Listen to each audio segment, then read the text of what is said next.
सुरुदेखि है अहिले अमन हात उठा अमन ए किपर बाबु त्यहाँ छ अनि यो रेहान र यो एउटा टिम है टिममेट अब अहिलेको पोजिसनमा अफसाइड यसलाई पास दिएपछि अफसाइड हुँदैन है अफसाइड कुन बेला हुन्छ ऋत्विक जा उता जा हो अब के हुन्छ अफसाइड किनभने पास दिने यो लास्ट म्यान भन्दा अगाडि छ अपोनेन्ट है ल बल प्ले गर जा अब जा यो बल अफसाइड हुन्छ कि हुँदैन पक हुँदैन किनभने त्यसले बल किक गरिसक्यो है अब अर्को सिचुएसनमा के हुन्छ बल दे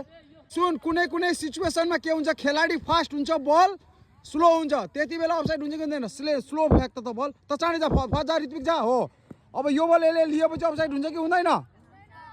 किनभने बल त्यहाँबाट प्ले भइसकेछ बल हान्नुभन्दा अगाडि यो अफसाइडमा भयो भने अफसाइड हुन्छ बल हानिसकेपछि यो अफसाइडमा बसेको अफसाइडमा गएपछि अफसाइड हुँदैन है आफ्टर बिफोर किक गरिसकेर अफसाइडमा बसेपछि अफसाइड किक भन्दा अगाडि मान्छे अफसाइडमा छ भने त्यो बल अफसाइड हुन्छ है यो याद गर बुझिस् नि